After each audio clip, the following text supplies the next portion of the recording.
Ar bijote JAV invazijos savo šalyje? Ne, mes jų laukiame. Jis pasakė tuos žodžius, nes žino spastus, į kuriuos jo šalis jau įklimpo. 2026 m. kovo 18 d. apie 2 val. Po pietų Izraelio naikintuvai įskrido ir smogė silpniausiai Irano vietai. 2 naftos perdirbimo gamyklos nustojo veikti. Kasdien nustojo tekėti apie 100–140 milijonų kubinių metrų dujų. Tas smūgis sustiprino elektros tiekimo sutrikimus ir dar labiau pagilino dujų priklausomos šalies energijos trūkumą. Tačiau šio smūgio esmė buvo giliai Irane įsitvirtinęs Izraelio agentas, tas, kuris nusipelno pripažinimo už šios operacijos sėkmę. Tai nebuvo Amerika, ne šnipas ar kokia nors pažangi technologija. Tai buvo pačios Irano prakeiksmas, lėtas nuodas, kuris dešimtmečius jį ardo iš vidaus. Žiūrėkite, man nerūpi, jei YouTube bandys slopinti šį vaizdo įrašą, nes jiems nepatinka karo temos. Aš vis tiek atskleisiu tiesą. Tačiau jūs galite priversti YouTube būti teisinga, paspausdami patinka mygtuką. Ačiū. Irano plotas yra 1,6 milijono kvadratinių kilometrų. Tai maždaug tiek, kiek sudėjus Jungtinę karalystę, Prancūziją, Ispaniją ir Vokietiją. Ir vis dėlto, didžioji dalis šios žemės yra atskirta pačios gamtos barjerų. Geografai šią struktūrą vadina kalnų dubeniu. Ji lemia, kur iškrenta lietus, arba kur įsivyrauja sausros, kur armijos juda į priekį arba sustoja ir kur miestai klesti arba išsenka. Tačiau ta pati jėga tapo Irano didžiausiu priešu, arba galima sakyti Izraelio didžiausiu pranašumu. Ir tai ne mano žodžiai, tai parašyta pačioje istorijoje.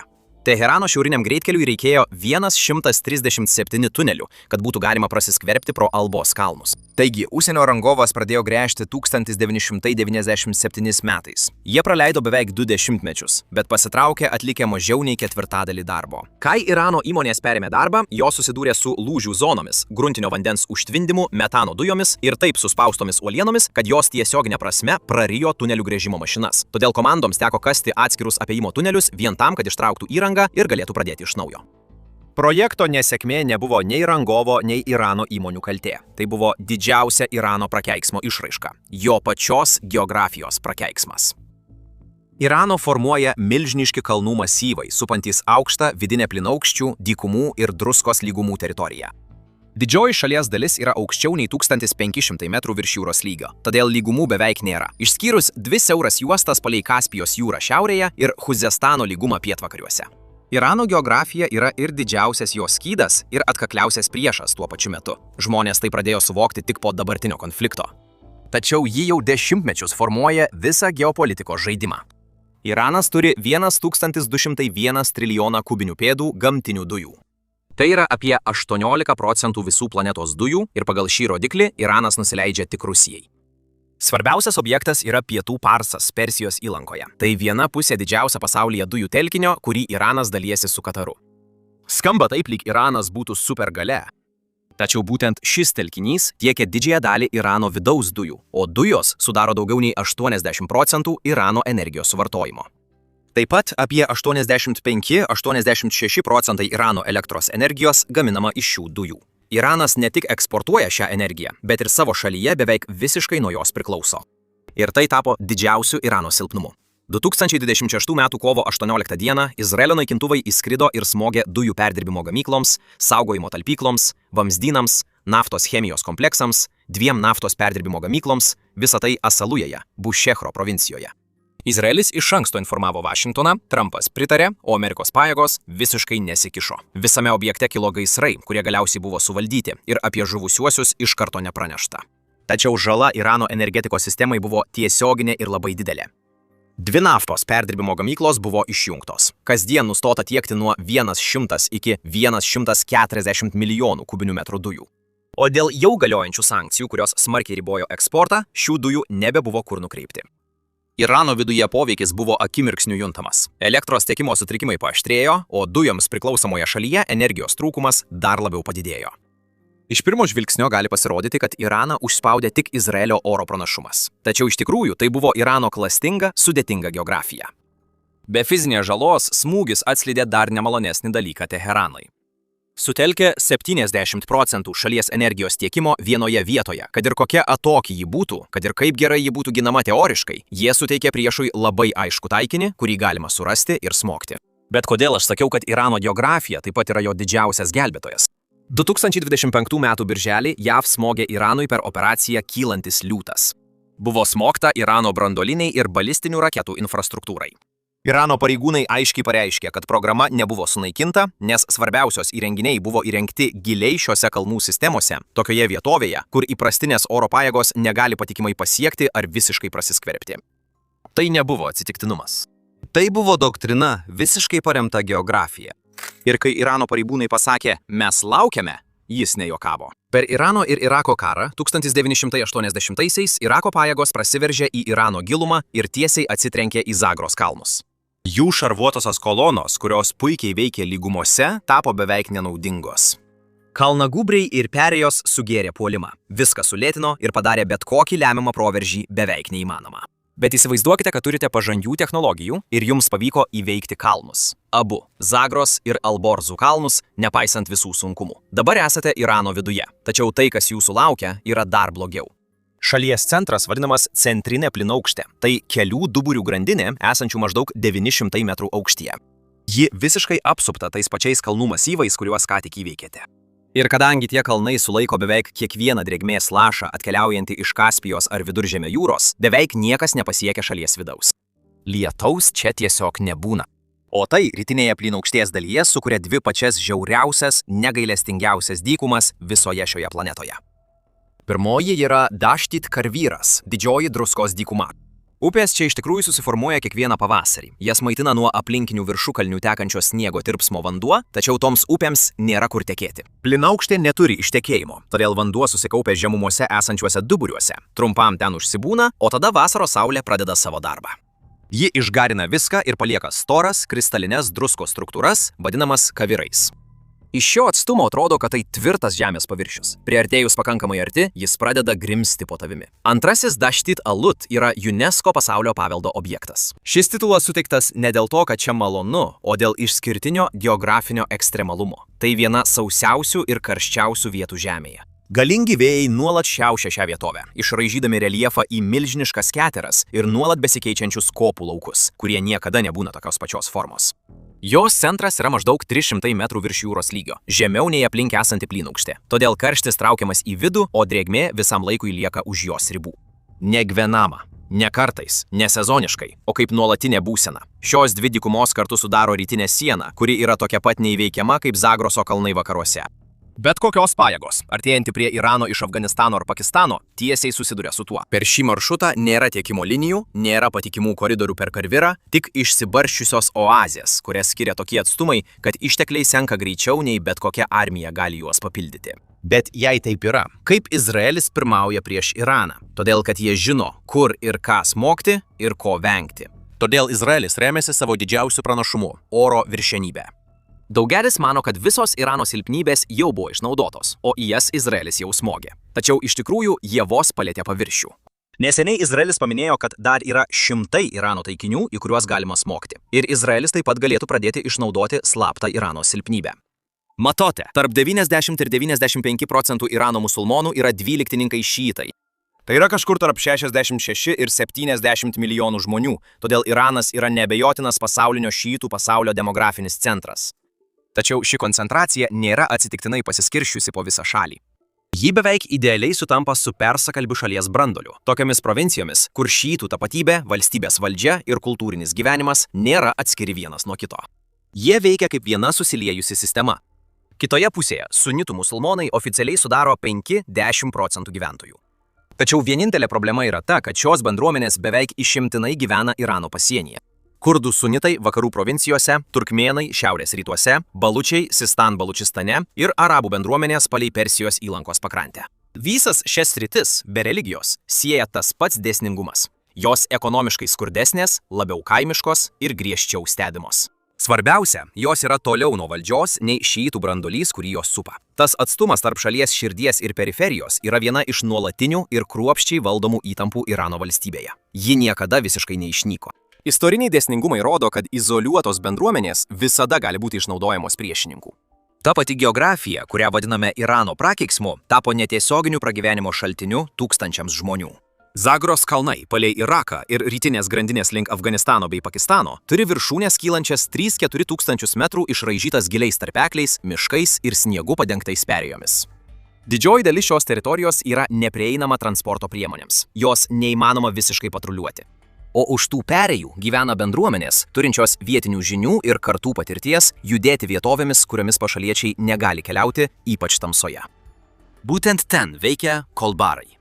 Kurdų nešikai, kurių gali būti iki 300 tūkstančių, ant savo nugarų užsikrauna nuo 25 iki 70 kg ir valandas kopia vingiuotais kalnų takais, nešdami televizorius, oro kondicionierius, arbatą, cigaretes, alkoholį. Iš tolo jie atrodo kaip taškeliai, judantys per kalvos šlaitą. Iš arti jie tėvai ir sūnus iš provincijų, kur teisėta ekonomika taip ir neatsirado. Tačiau tais pačiais takais keliauja ir kur kas tamsesni dalykai. Organizuoti tinklai išveža Irano subsidijuojamus degalus ir vaistus į Pakistaną ir Afganistaną. Heroinas, opiumas ir metamfetaminas iš Afganistano grįžta atgal, Tarkai ir Irako kryptimi. Ginklai keliauja tais pačiais maršrutais. Irako Kurdistane kontrabandininkai pradėjo naudoti dronus ir parasparnius ten, kur net kalnų takai tapo pernelyg atviri. Kalnai pavertė šias sienas neįmanomomis uždaryti. Skurdas užtikrino, kad žmonės ir toliau jas kirstų. O karteliai, kurie išmoko pasinaudoti abiem dalykais, atrado vertingiausią kontrabandos geografiją pasaulyje. Tačiau didžiausia Irano nelaimė yra etninis panašumas su susiskaldžiusia Pakistano valstybe. Sistano ir Beludžistano provincija yra didžiausia Irano provincija. Ji turi dujų atsargų ir mineralų turtų. Tačiau pagal beveik visus rodiklius tai yra viena skurdžiausių vietų šalyje. Čia gyvenantys beludžiai yra sunitai šiitų valstybėje. Etniškai skiriasi nuo persų brandolio ir jie puikiai žino, kaip mažai Irano turtų kada nors juos pasiekė. Toks tapatybės, religijos ir ekonominio apleidimo derinys čia nuo 2004 metų palaiko žemo lygio sukilimą. Išpuoliai prieš Irano revoliucinės gvardijos dalinius, policijos patikros postus, infrastruktūrą vyksta pakankamai dažnai, kad Teheranas niekada iki galo jų nesustabdė.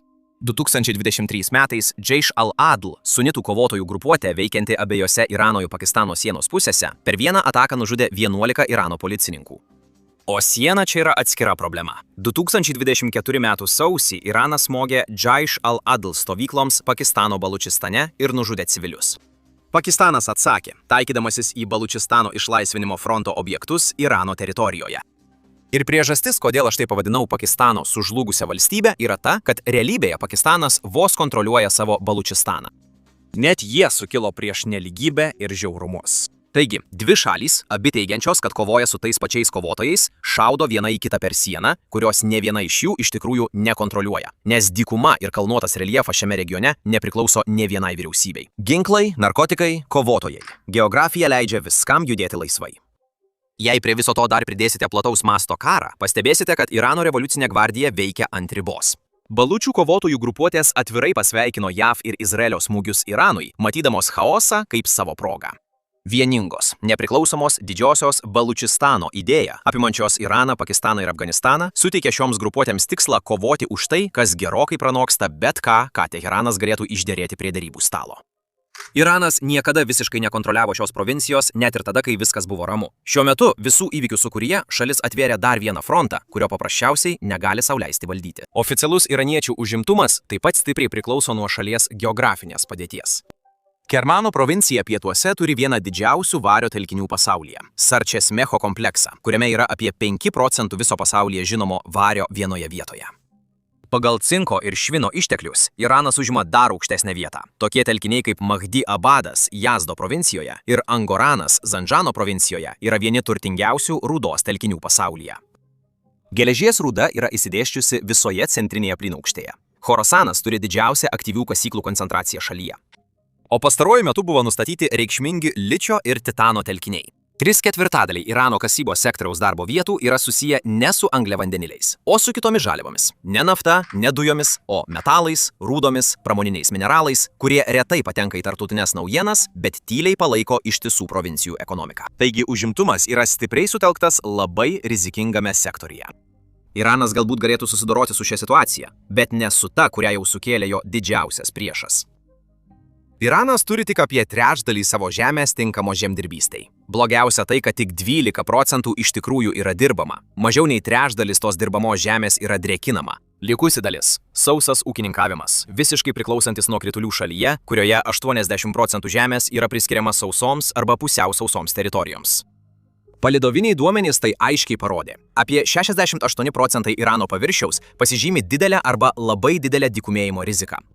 O ten, kur vykdoma intensyvi drėkinimo veikla, požeminis vanduo yra taip agresyviai išgaunamas, kad dirvožemio ir vandens druskingumo lygis visame centrinėme baseine kyla. Tai tyliai ardo likusi derlingumą. Bet kodėl apskritai kalbėti apie žemdirbystę ir drėkinimą, kai Iranams vos užtenka vandens gerti? Jeigu prisimenate, vos prieš kelis mėnesius Irano vandens krizė dominavo antraštėse. Šiandien viskas sukasi apie karą. Pasaulis gal ir pamiršo, bet gamta ne. Iš tikrųjų, situacija tik blogėja. Vienintelė laivuojama upė visoje šalyje yra Karūnas. Ji yra 831 km ilgio, tačiau tik apie 180 km nuo Haramšaro iki Abaso iš tikrųjų yra tinkami laivybai. Yra Karke, Dez ir Džarahio upės. Jos atneša derlingų nuosėdų į Chuzestano lygumą. Tačiau nėra tikro nacionalinio vandens tinklo, kuris viską sujungtų. Istoriškai iraniečiai sugebėjo išspręsti šią problemą inžineriniais sprendimais. Ir tai, ką jie pastatė, yra įspūdinga. Kanatai – rankomis kasami, gravitacijos principų veikiantis požeminiai tuneliai, kurie paima vandenį iš aukštesnių šaltinių ir perneša jį per sausas lygumas ten, kur iš tikrųjų gyvena žmonės. Irane yra apie 70 000 tokių statinių, kurių bendras ilgis siekia 250 000 mylių. Jie buvo statomi rankomis per šimtmečius be šiuolaikinės įrangos. Tačiau tas išradingos vandens tausojimo laikotarpis dabar nyksta tokiu greičiu, kad ekspertai tai jau vadina nebe trūkumu, o vandens bankrotu. Vien tarp 2003 ir 2019 metų Iranas neteko maždaug 211 kubinių kilometrų savo bendro vandens kiekio. Tai yra daugiau nei dvigubai daugiau nei visas šalies metinis vandens suvartojimas. Visa tai prarasta per mažiau nei 2 dešimtmečius.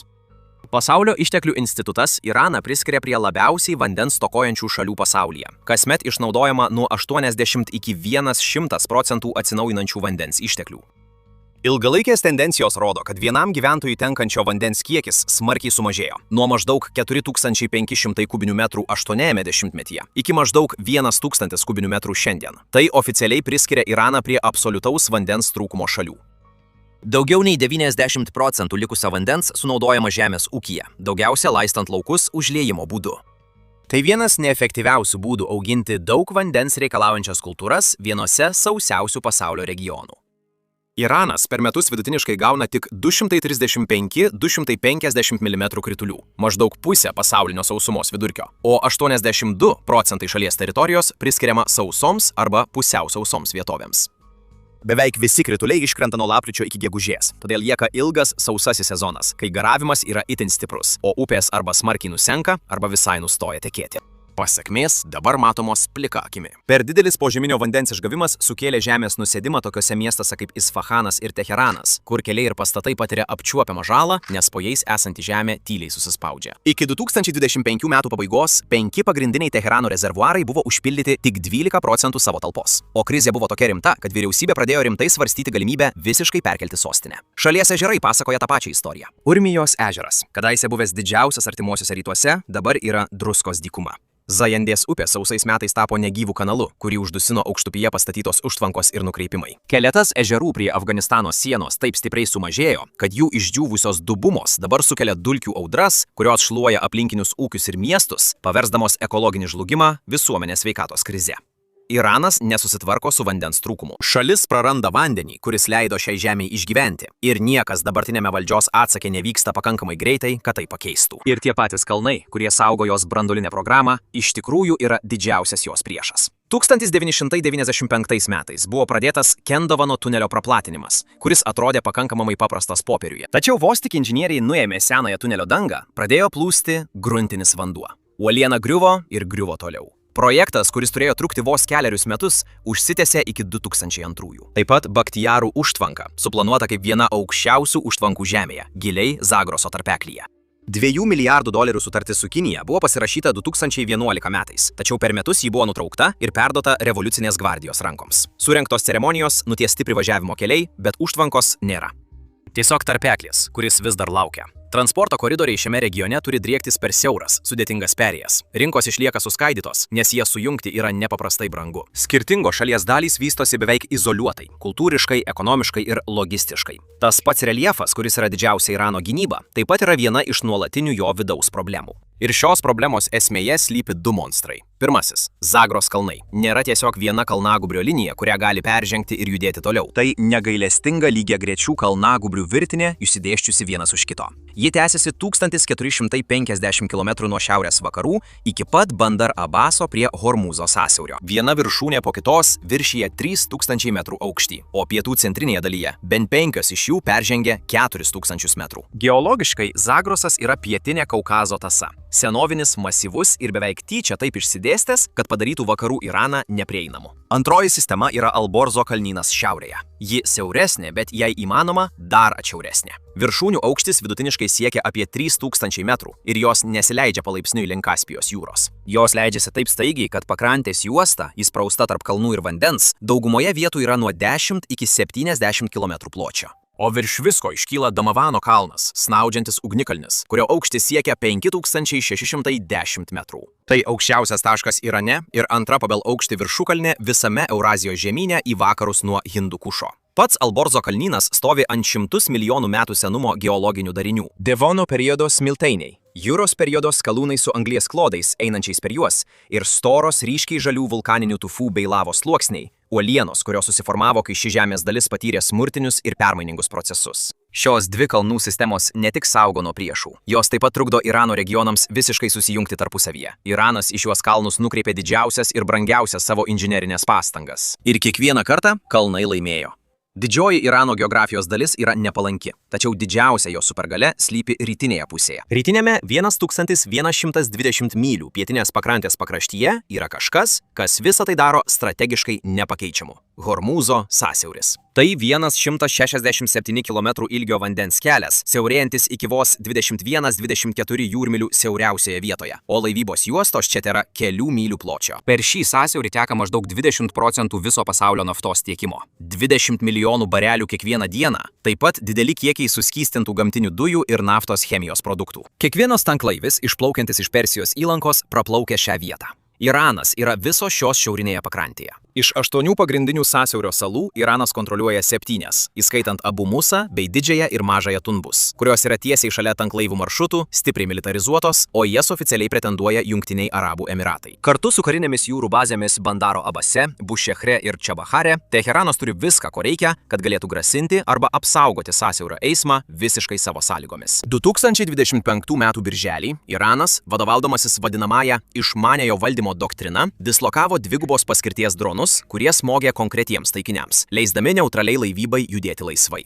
Rezultatas buvo staigus – 20% pasaulinės naftos pasiūlos sumažėjimas ir 50–100% jūrų draudimo įmokų šuolis. Iki 2026 metų daugiau nei 1650 laivų patyrė GPS ir AIS trikdžius sąsiauryje. Pakankamai, kad įprasta komercinė navigacija taptų kasdieninė apskaičiuota rizika. Jų laivybos keliai yra tik kelių mylių pločio, todėl net ir ribotas minavimas ar elektroniniai trikdžiai gali sukelti šoką pasaulinėse energijos rinkose. Tačiau svarbiausia sala yra gyvybės linijos sala. Oficialiame pavadinime ji vadinama Kargo sala. Tai nedidelė koralinė sala, esanti vos už 21 mylios nuo kranto, per kurią fiziškai praeina beveik visas Irano naftos eksportas. 2025 m. konflikte ji tapo neatidėliotinu JAV smūgio taikiniu dėl vienos paprastos priežasties. Kas valdo Kargo salą? Tas valdo visą Irano vyriausybės pajamų srautą. Uosto pusėje Bandar Abasas yra tiesiai prie Hormūzo įlankos, priešais Kašimo, Larako ir Hormūzo salas. Jis tvarko didžiąją dalį Irano konteinerių srauto ir yra sujungtas keliu bei geležinkeliu su Teheranu. Tačiau seklūs vandenys priverčia didžiausius laivus iškrauti krovinius jo uostuose ir perkelti juos mažesniais laivais. Čabaharas, esantis toliau į rytus prie Omano įlankos, yra visiškai už sąsiaurio ribų. Turi tiesioginę prieigą prie Indijos vandenyno giluminių vandenų, tai vienintelis toks Irano uostamiestis, kurį Teheranas pristato kaip koridorių į Afganistaną ir Centrinę Aziją. Geografinė padėtis tinkama, tačiau Čabaharas yra vienoje atokiausių Irano provincijų. Be rimtų investicijų į vidaus infrastruktūrą, ši persvara iš esmės lieka tik popieriuje. Kiekviena šalis tiesia kelius ir geležinkelius. Tačiau Irane kelio tiesimas nėra tik inžinerinis projektas, tai karas su gamtovaizdžiu. Pažvelkime į transiraninį geležinkelį. Jis buvo atidarytas 1939 metais ir vis dar yra vienas techniškai drąsiausių kada nors pastatytų infrastruktūros objektų. Vien tam, kad kirstų Zagros kalnus, inžinieriai iškasė 126 tunelius per vienus seniausių ir labiausiai suspaustų uolienų žemėje. Norint įveikti 2220 m aukščio perėją tarp Teherano ir Kaspijos jūros, nuolydis turėjo būti padidintas iki 2,8 procentai. O tai yra tiek status, kad traukiniai vis dar vos juda per atkarpas, kurių iškasimas užtruko dešimtmečius ir pareikalavo milžiniškų žmonių aukų. Tai buvo 1939 metais, iššūkiai nepasikeitė. Šiuo metu svarbiausias infrastruktūros projektas šalyje yra Teherano Šomalo greitkelis. Vienas 120 km suprojektuotas specialiai tam, kad sujungtų sostinę su Čalusu prie Kaspijos jūros. Daugelie šalių tai būtų paprastas greitkelis. Čia reikia daugiau nei 32 tunelių, iš kurių svarbiausias yra Alborzo tunelis. 6400 m ilgio, iškastas tiesiai per Alborzo kalnų masyvą. Todžia kalno viduje inžinieriai susidūrė su viskuo iš karto. Uoliena po 850 m sluoksnių. Tokia didelė slėgio jėga, kad uolienų masyvas aktyviai spaudžia tunelio sienas iš išorės. Metanas ir vandenilio sulfidas, dėl kurių darbininkai buvo priversti kvėpuoti suslėgto oro sistemose. Vanduo plūstantis per karstines ertmes 800 litrų per sekundę greičiu ir visą tai reikėjo įveikti. Kandavano lūžio zona, kurioje vertikalūs poslinkiai siekia kelis kilometrus, strigdė tunelių gręžimo mašinas ir pavertė kiekvieną žingsnį į priekį kova su pačia geologija. Štai kaip iš tikrųjų atrodo Teherano sujungimas su savo pakrante. Ir visą tai susidėjus į vieną skaičių parodo bendrą kainą. Vien tik kelių avarijos Iranui kasmet kainuoja apie 20 milijardų dolerių. Tai yra maždaug 7 procentai BVP, daugiau nei visas šalies sveikatos apsaugos biudžetas. Ne dėl to, kaip vairuoja Iranai, o todėl, kad saugios infrastruktūros palaikymas, tokio priešiško reljefo ir tokio masto šalyje yra finansinė žaizda, kuri niekada visiškai neužgyja. Iranas investavo milžiniškas lėšas į tunelius, geležinkelius ir greitkelius. Kalnai viską prarijo, o sąskaita vis auga. Ir tai nėra vienkartinis atvejis. Šiaurėje ji turi 404 mylių ruožą, kuris driekiasi palei Kaspijos jūrą. Tačiau Alborzo kalnai taip priartėja prie vandens, kad kai kur atstumas tarp viršūnių ir kranto susiaurėja iki vos 6,21 mylios. Jis siauras, ribotas, tačiau šis plonas ruožas yra viena iš nedaugelio vietų Irane, kur natūraliai drėgna ir iš tikrųjų derlinga. Retas išimtis šalyje, kurią apibrėžia sausra. Tačiau pietuose geografinis vaizdas smarkiai keičiasi. Žemė leidžiasi nuo plynaukštės, esančios maždaug 600 metrų aukštyje, kurią supa šlaitai, siekiantys beveik 1800 metrų žemyn, į siauras pakrantės lygumas palei Persijos įlanką ir Omano įlanką. Uolėtos uolos, lopinėliais įsidėščiusios žemumos ir labai mažai lygios žemės tarp kalnų ir vandens, savo pasienyje ji turi 13 kaimynų. Sausumoje 7 šalys dalijasi Irano sienomis. Turkija ir Irakas vakaruose, Armėnija ir Azerbaidžanas šiaurės vakaruose, Turkmenistanas šiaurės rytuose, Afganistanas ir Pakistanas rytuose. Ilgiausiai šių sausumos sienų driekiasi į Turkmenistaną. Trumpiausia su Armėnija, vos kelios dešimtis kilometrų palei Araso upę. Ir ne viena iš šių sienų neina lengvu reljefu. Zagroso kalnagubrijai apibrėžia sieną su Iraku ir Turkija. Dykuma ir krūmynai žymi ribas su Afganistanu ir Pakistanu. Sunku per jas įsiveržti, taip, bet taip pat sunku ir kontroliuoti. Todėl šios pačios sienos jau ilgą laiką yra nuolatiniai kontrabandos koridoriai, kurių nė viena vyriausybė niekada visiškai neuždarė. Irano 1516 mylių ilgio pakrantė suteikia jam 6 jūrinius kaimynus – Kuveitą, Saudo Arabiją, Bahreiną, Katarą, Jos-Eją ir Omaną, išsidėsčiusius palei Persijos įlanką ir Omano įlanką. Šiaurėje Kaspijos jūros pakrantė per vandenį ribojasi su Rusija, Kazakstanu, Turkmenistanu ir Azerbaidžanu. Tai dar 4 kaimynai. Iranas turi nuo 130 iki 160 milijardų barelių patvirtintų naftos atsargų. Tai sudaro 80 procentų visų pasaulyje likusių atsargų. Tačiau beveik visos šios atsargos yra sutelktos pietvakariuose, Zagroso kalnų papėdėse ir Čuzestano lygumoje, o jūriniai telkiniai šiaurinėje Persijos įlankos dalyje tiesiogiai tiekia naftą į Kargo salą. Ir vamzdynai, einantis iš tų telkinių į naftos perdirbimo gamyklas – Abadane, Isfahane, Teherane, Tabrize – tai visos ekonomikos kraujotakos sistema, judanti po tais pačiais kalnais, kurie visada apibrėžia šią šalį. Irano geografija yra galingiausias šios šalies bruožas. Tai taip pat yra sunkiausia našta, kurią ji neša.